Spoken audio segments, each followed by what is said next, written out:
what you are focused on will get your attention. क्योंकि जिस चीज पर आप केंद्रित होंगे वही आपके ध्यान को भी ले रही है। Let's just turn our Bibles to Romans chapter 8 verse 5. Romeo 8 उसके 5 में अगर हम आए, For they that are after the flesh do mind the things of the flesh, क्योंकि शारीरिक व्यक्ति शरीर की बातों पर मन लगाते हैं, but they that are after the Spirit the things of the Spirit. परंतु आध्यात्मिक आत्मा की बातों पर मन लगाते हैं। They that are focusing on the fleshly nature, carnal nature, worldly nature, जो लोग शारीरिक व्यक्ति हैं अर्थात शारीरिक चीजों पर, शारीरिक अभिलाषाओं पर ध्यान लगाते they're हैं, only looking about the satisfaction of your flesh and your body. वो केवल अपने शरीर की शारीरिक अभिलाषाओं की पूर्ति में ही उनकी Then संतुष्टि the होती Bible है। says you are only minding the things of the flesh. Bible बतलाती है शरीर की बातों पर ही वो मन लगाते हैं। They that are of the Spirit, they mind the things of the Spirit. लेकिन वो लोग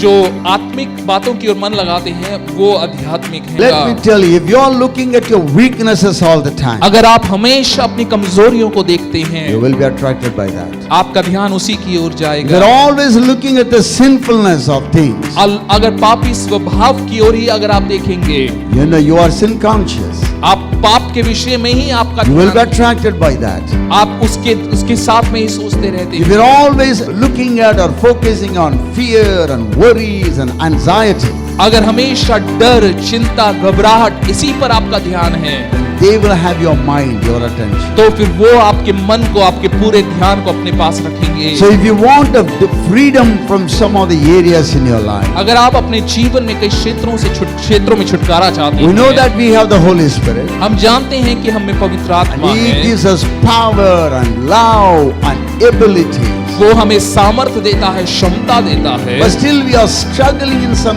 area. लेकिन फिर भी हम कई क्षेत्रों में संघर्ष कर Why रहे हैं। is it? क्यों है ऐसा? Because we are concentrating, focusing on things that we are not supposed to do. क्योंकि हम उन चीजों पर अपने मन को लगाए हैं जहां हमें मन लगाने की जरूरत नहीं Now I want है। you to look at one verse from the Bible. Bible से एक और वचन को हम देखेंगे। I look at what Paul is talking about. पौलुस क्या कहता है, देखिए। 2 Corinthians chapter 12 verse 9. दूसरा कुरिन्थियों 12 उसका 2 9। Corinthians 12:9. दूसरा कुरिन्थियों 12 उसका And he 9। said unto me, My grace is sufficient for thee, और उसने मुझसे कहा मेरा अनुग्रह तेरे लिए बहुत for my है, strength is made perfect in weakness. क्योंकि मेरी सामर्थ निर्बलता में सिद्ध होती है। Most gladly, therefore, will I rather glory in my infirmities, that the power of Christ may rest upon me.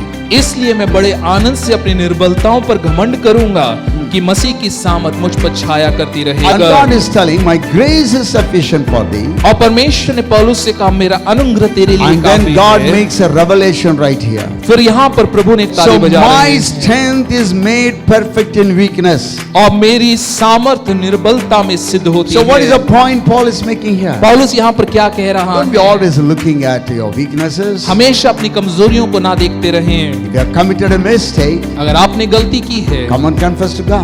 आकर परमेश्वर को बताएं, And believe that His blood has cleansed you completely. अपनी गलती को उसके सामने मान लें और उसके लहू ने आपको Get back शुद्ध to your किया। work. और वापस काम में लग Always जाएं। abounding in the work of the Lord. हमेशा प्रभु के कार्यों में बढ़ते Don't get जाएं। stuck up right there. वहीं पर अटके ना Because the रहें, Holy Ghost is in you, gives you power and love and ability. क्योंकि Hallelujah. पवित्र आत्मा जो आप में है वो आपको प्रेम और सामर्थ्य देता है। Change your focus.